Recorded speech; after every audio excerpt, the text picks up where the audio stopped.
ओम शांति। 20/10/2023 की साकार अनमोल धारणा युक्त मधुर महावाक्य हैं। मीठे बच्चे, देही सहित सब कुछ भूल एक बाप को याद करो, तब कहेंगे मातेले बच्चे। इस पुरानी दुनिया से अब तुम्हारी बुद्धि हट जानी चाहिए।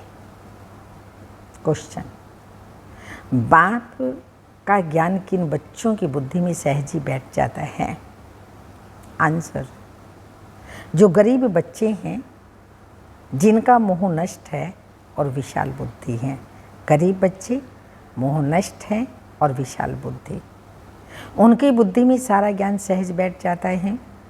बाकी जिनकी बुद्धि में रहता हमारा धन, हमारा पति, हमारा बच्चा आदि आदि, वो ज्ञान को धारण कर ऊंच पद पा नहीं सकते। बाप का बनने के बाद भी लौकिक संबंधों को याद करना माना कच्ची सगाई है। बाबा का बनने के बाद लौकिक संबंधों को याद करना माना कच्ची सगाई है, उन्हें सोतेला कहा जाता है। गीत। मरना तेरी गली में, जीना तेरी गली में, मरने के बाद चर्चा होगी बाबा तेरी गली में। अलौकिक परिवार में ओम शांति। मीठे मीठे बच्चों ने गीत का अर्थ तो आप ही समझा होगा। अब जीते जी आकर के बाबा का बनना है। और पुरानी दुनिया जिसको रौरव नर्क कहा जाता है, उनको भूलना भी है और छोड़ना भी है। रौरव नर्क को भूल फिर स्वर्ग को याद करना है। भूलना है तो क्या याद, कुछ तो याद आएगा ना, तो स्वर्ग को याद करना है। अपनी को आत्मा समझ अपने बाप को याद करना है। पुरानी दुनिया बुद्धि से हट जानी चाहिए, उनके लिए पुरुषार्थ चाहिए। यह है जन्म जन्मांतर के कर्म बंधन, इसलिए बुद्धि से भूलना पड़ेगा। जन्म जन्मांतर देहधारियों को याद करते आए, अब विदेही निराकार शिव बाबा को ही याद करना है। एक जन्म का नहीं, जन्म जन्मांतर का कर्म बंधन है। कितने पाप किस किस के साथ किए हैं, वो सब जन्म ले भोगने पड़ते हैं। तो इस कर्म बंधन की दुनिया को भूल जाना है। ये छीछी दुनिया है, पतित शरीर है ना, इससे मोह मिटाना है। गरीबों का मोह सहज मिट जाता है, साहूकारों का मुश्किल मिटता है। वह समझते हम स्वर्ग में सुखी बैठे हैं, गरीब बहुत दुखी हैं। यूं तो सारा भारत गरीब है, फिर उनमें भी जो गरीब हैं वो झट उठाते हैं, उन्हों के लिए ही बाप आते हैं। गरीबों को जास्ती वर्षा मिलता है। सब सेंटर्स में देखो, साहूकार कोई मुश्किल ठहर सकते हैं।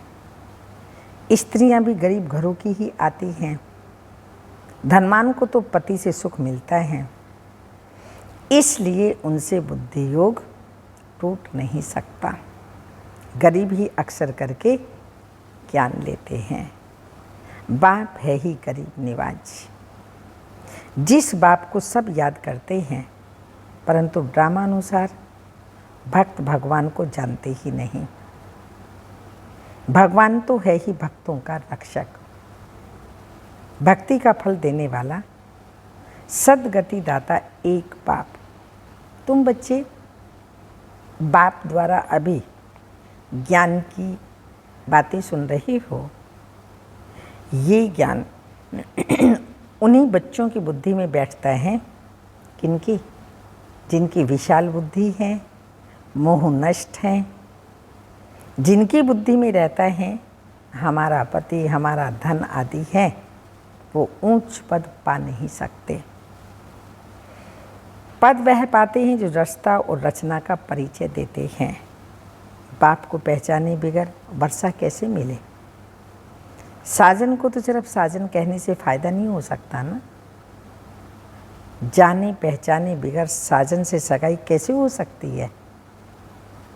कन्या की सगाई होती है तो उन्हों का चित्र आदि दिखाते हैं। फलाने का बच्चा है, ये ऑक्यूपेशन है, आगे दिखलाते नहीं थे, ऐसे ही शादी कर देते थे, तो भी उनका ऑक्यूपेशन तो बताते थे ना।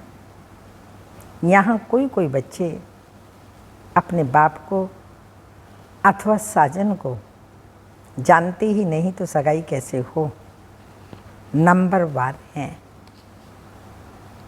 कईयों की कच्ची सगाई है, पारलौकिक साजन को याद ही नहीं करते, लौकिक साजन को, लौकिक संबंधियों आदि को याद करते रहते हैं। तो गोया कच्ची सगाई है। उनको क्या कहेंगे, सोतेले बच्चे कहा जाता है। पक्के को मातेले कहा जाता है। मातेले क्या करते हैं, उनकी पहचान क्या होती है मातोलों की? मातेले बच्चे बहुत थोड़े हैं, भट्टी में इतने पड़े, उनमें से कितने कच्चे निकल पड़े, अपने साजन को पहचानते ही नहीं। जैसे पारा हथेली पर ठहरता ही नहीं ना, वैसे ही याद भी इतनी मुश्किल है। घड़ी घड़ी भूल जाते हैं इस सलोने साजन को, रूहानी साजन को घड़ी घड़ी भूल जाते हैं। 25-30 वर्ष वाले भी पूरा याद नहीं कर सकते। तुम जानते हो पारलौकिक साजन स्वर्ग के 21 जन्म के लिए महाराजा महारानी बनाने वाला है। सृष्टि के आदि मध्य अंत को जानने वाला है। सजनियों को इतना समझाते हैं तो भी बुद्धि में बैठता ही नहीं। बुद्धि पुरानी दुनिया के बंधनों में भटकती रहती। क्यों बुद्धि में नहीं बैठता?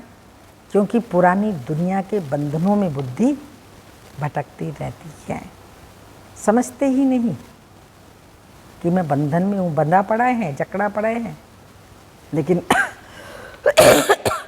बाबा ने कहा समझते ही नहीं है कि मैं बंधन में हूँ।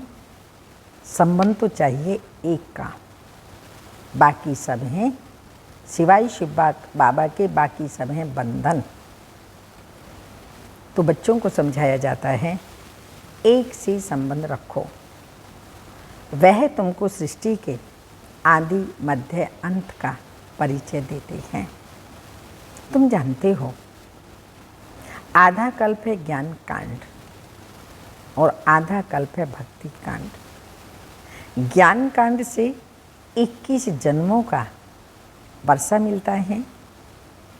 वहाँ है सतो प्रधान, फिर सतो प्रधान से नीचे सतो में, फिर सतो से गिर कर के रजो में आना है। जब सतो पूरा होता है तो ज्ञान कांड पूरा हो जाता है। द्वापर से भक्ति शुरू होती है। वह भी पहले सतो प्रधान भक्ति, एक शिव बाबा की ही भक्ति होती, फिर भक्ति में भी सतो रजो तमो में आते हैं। व्यभिचारी भक्ति होने से भक्ति गिरती जाती है। अब यह जानना है और फिर किसी को भी समझाना तो बहुत सहज है। खुद जान जाते हैं, समझ जाते हैं, तो औरों को समझाना फिर सहज हो जाता है।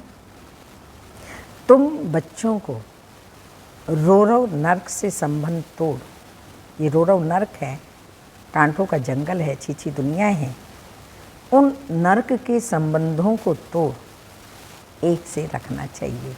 शिव बाबा से एक बाप से संबंध रखने की प्रैक्टिस करो। आधा कल्प देहधारियों में फंसे, बंधन में जकड़े रहे। अब बाबा कहते हैं एक बाप से ही संबंध रखने की प्रैक्टिस करो। बाप को याद करने से ही विकर्म विनाश होंगे। गरीब अच्छी मेहनत करते हैं तो बलिहारी गरीबों की है। बाप भी गरीबों पर ही बलिहार जाते हैं। शुरुआत में कितने गोप थे, कितनी माताएं थी, कितने खत्म हो गए। बाकी थोड़े रहे। माताएं भी थोड़ी रही, हाँ कोई कोई साहूकार घर की भी रह गई हैं। बाबा ने आज क्वीन मदर को याद किया, जैसे क्वीन मदर देवी आदि रतन मोहिनी दादी की मदर और क्वीन मदर मनमोहिनी दीदी की मदर। अब तुम्हें मूल बात समझानी है। जिस भगवान को सब याद करते हैं उनका परिचय क्या है? पतित पावन बाप जो राजयोग सिखला करके नर से नारायण बनाते हैं, उनको नहीं जानेंगे तो तुम पाप करते रहेंगे, बाप को गाली देते रहेंगे। सम्मेलन भी बहुत होते रहते हैं, वहाँ पर समझाने वाले बड़े तीखे चाहिए। समझाना चाहिए, तुम वेदों की महिमा को समझते हो, परंतु इससे कोई फायदा तो है ही नहीं। फायदा तो एक बाप से ही होता है। शिव बाबा कल्प के अंत में आए हैं, आकर के हमें सब पहचान खुद की, अपनी, सबकी, कर्म फिलॉसफी सब बताया है। तो बाबा ने कहा उसी से फायदा है। जिसको हम जानते हैं तुम नहीं जानते हो, आओ तो हम आपको समझाएं। बाप को पहचानने बगैर वर्षा कैसे मिलेगा? बाप का वर्षा है मुक्ति, जीवन मुक्ति, गति सदगति। ये अक्सर सुनाते ही बाप हैं। तुम बच्चों को याद रखना चाहिए, और कोई चीज़ से फायदा नहीं है।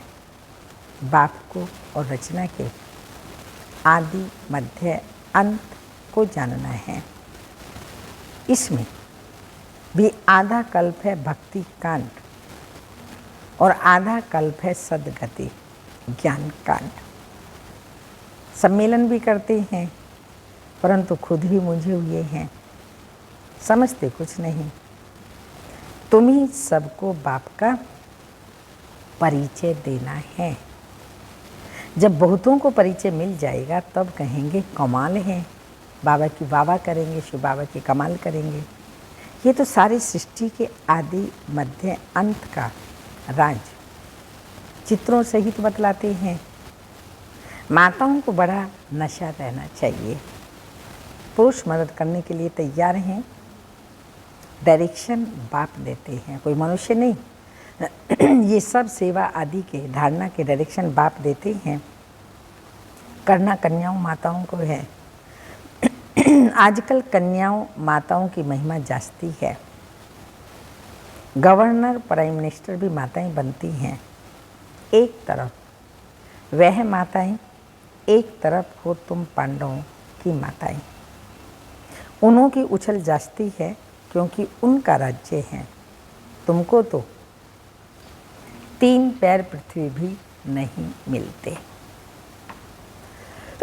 तो बाप तुम बच्चों को अनेक राज समझाते रहते हैं। तुम अभी स्वर्ग का वर्षा पाते हो, साजन तुमको श्रृंगारते हैं। शिव साजन ज्ञान रत्नों से हम आत्माओं को श्रृंगार रहे हैं और श्रृंगार करके महारानी बना देते हैं। ऐसे साजन से बुद्धि योग ना रखना। जो ज्ञान से श्रृंगार रहे हैं, 21 जन्मों के लिए महारानी बना रहे हैं, ऐसे साजन से बुद्धि योग ना रखना, ये बड़ी भारी भूल है। तो बच्चों को समझाते तो बहुत हैं। तुम बच्चे सिर्फ ज्ञान और भक्ति का कंट्रास्ट बताओ। भारत में ही गाया हुआ है क्या, दुख में सिमरन सब करे, सुख में करे न कोई। सुख में सिमरन कर ले तो दुख काहे को होए। सुख में क्यों याद करेंगे? हाँ, अभी वह नई दुनिया स्थापन हो रही है, परंतु सुख का वर्षा भी पूरा लेना चाहिए। माता पिता जानते हैं हर एक कितना लायक है। शिव बाबा तो सब जानते हैं ना, माता पिता है। मौत जब नज़दीक आएगी तो बताएंगे तुमने पुरुषार्थ पूरा नहीं किया है। तब तुम्हारा ऐसा हाल हुआ है। वह भी बताएंगे कि तुम किस्म किस्म की प्रजा में जाएंगे, कौन सा पद है, प्रजा में भी कैसी कैसी में जाएंगे, वो सब बताएंगे। किस्म किस्म के नौकर चाकर बनेंगे, सब बतलाएंगे। अंत में जो सब साक्षात्कार होगा, क्या पुरुषार्थ किया और क्या हम बनेंगे, कौन कौन सी प्रजा और कौन कौन से नौकर चाकर जाकर के बनेंगे। अच्छा, कई बच्चे समझते हैं आज हमने मुरली बहुत अच्छी चलाई, ये भी एक अभिमान आ जाता है, मुरली बाबा की प्रभु देन है और नशा अपना चढ़ जाता है। परंतु नहीं, बाबा नहीं मानता। यह तो शिव बाबा आकर मदद करते हैं। अपना अहंकार नहीं होना चाहिए। तुमको तो बाप सिखलाते हैं ना, इससे पहले जब से बाबा के नहीं बने थे सब करते थे क्या? मुरली अच्छी चलाते थे क्या? ज्ञान अच्छा सुनाते थे क्या? तो कमाल किसकी है? बाबा की। जो तुम सुनाते हो, बाप ना होता तो तुम्हारी मुरली काहे की? क्या सुनाते? मुरलीधर के बच्चों को मुरलीधर बनना चाहिए, नहीं तो ऊंच पद पा नहीं सकेंगे। भल कुछ ना कुछ फ़ायदा हो जाता है, थोड़ा बहुत तो फ़ायदा होगा ही होगा, क्योंकि भगवान के बने हैं, उनकी थोड़ी बहुत सेवा कर रहे हैं, लेकिन ऊंच पद पा नहीं सकेंगे अगर अभिमान आ गया तो। कोई सेंटर खोलते हैं तो बहुत आशीर्वाद मिलती है, अनेक बच्चे आते हैं, उनको वर्षा प्राप्त होता है, बाबा से संबंध जोड़ते हैं। तो बाबा ने कहा कितनों की आशीर्वाद मिलती है, इतना समय पढ़ाई की है तो आप ही सर्विस का सेंटर जमाना चाहिए। खुद सीखते हैं तो क्या औरों को नहीं सिखाया जा सकता? हाँ, खुद सीखे हैं तो औरों को ऐसे ही सिखाओ। ब्रह्मा कुमारी की मांगनी करते हैं तो बाबा समझ जाता है शायद खुद में इतना ज्ञान नहीं है। बाकी यहाँ आकर क्या करते हैं? हाँ, यहाँ आके क्या करते हैं? बाबा तो समझाते हैं, बादल आए रिफ्रेश होकर जाएं और वर्षा बरसाएं।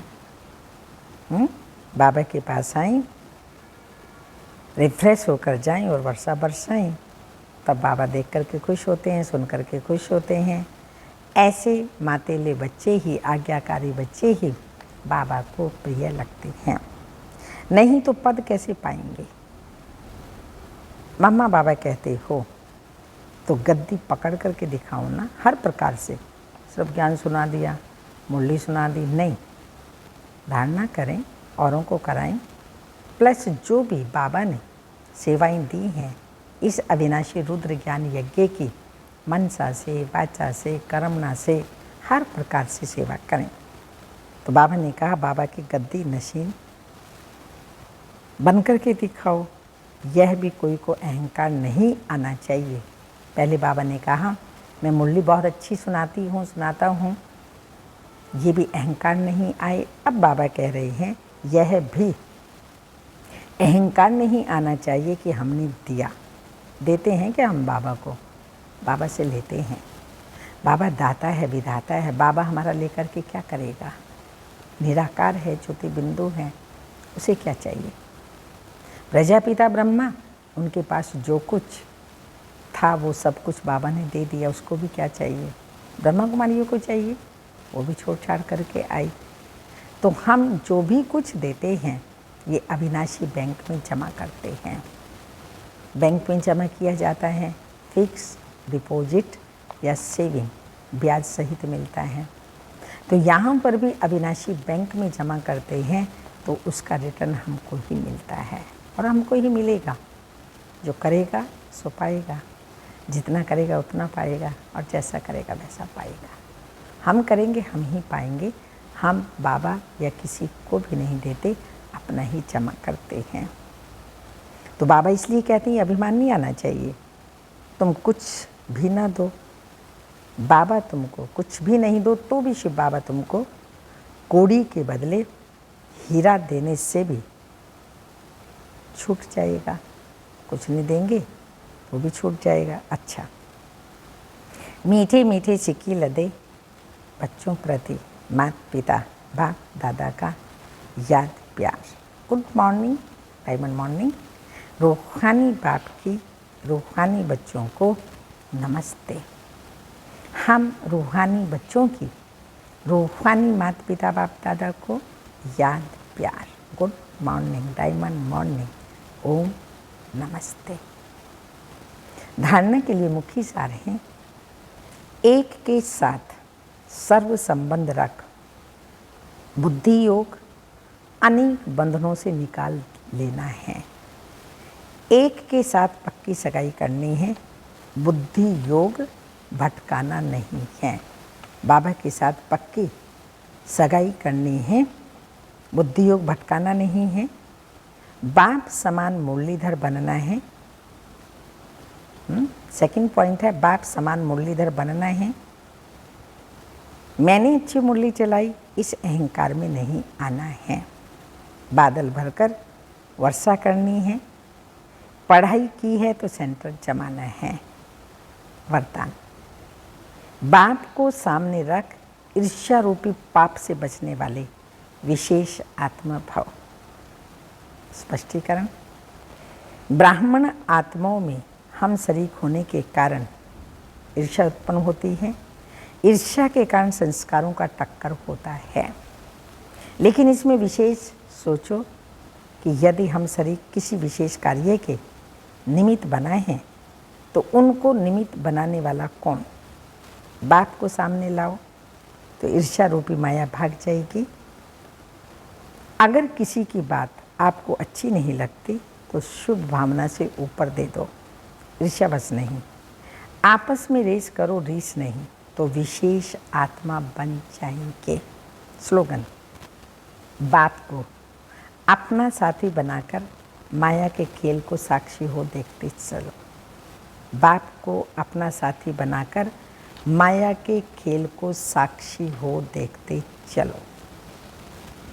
मातेश्वरी जी के मधुर महावाक्य हैं, अपना असली लक्ष्य क्या है?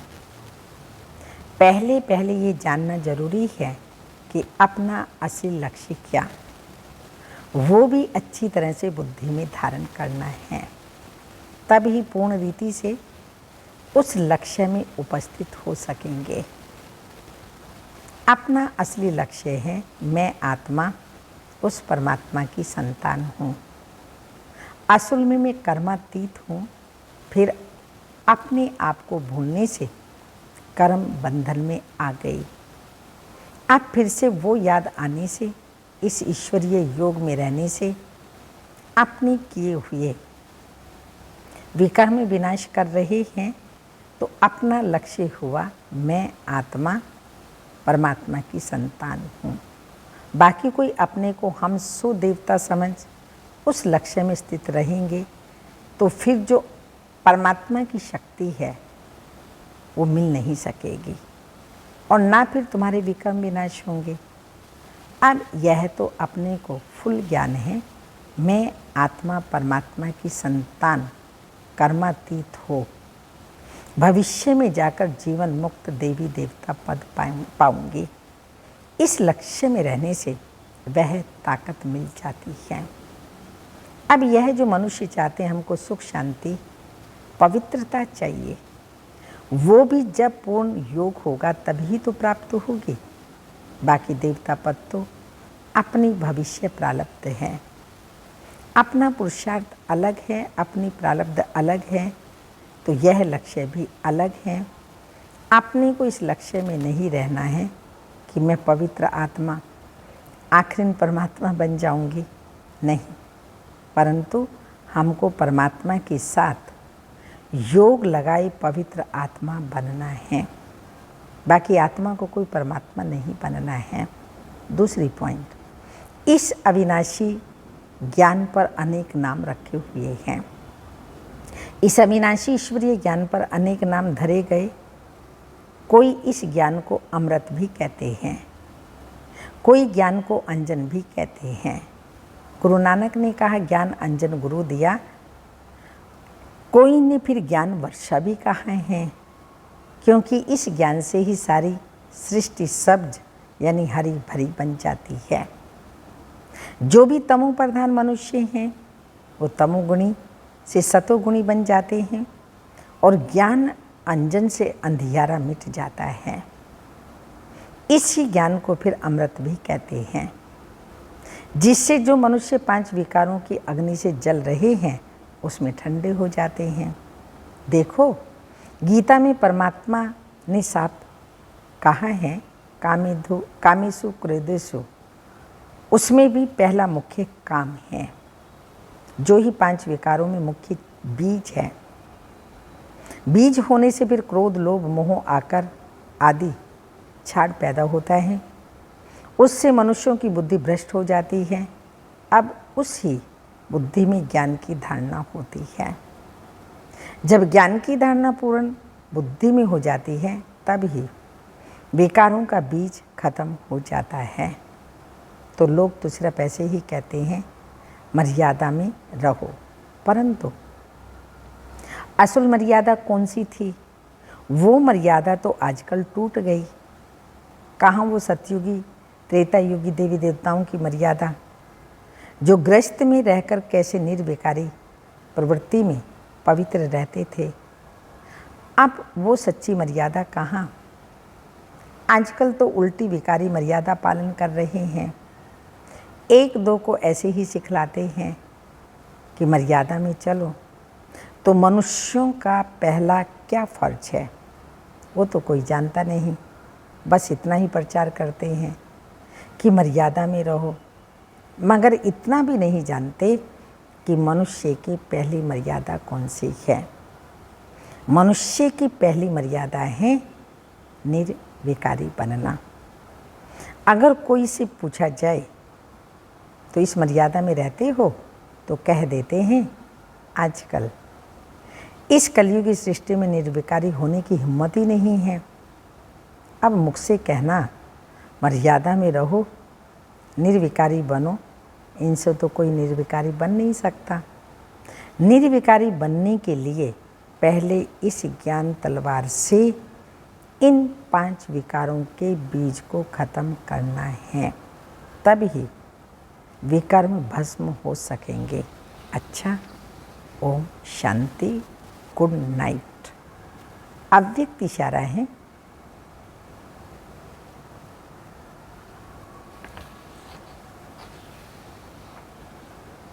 बाप दादा द्वारा जो भी बच्चों को दिव्य बुद्धि का वरदान मिला है, उस वरदान को कार्य में लगाओ, अर्थात यूज करो।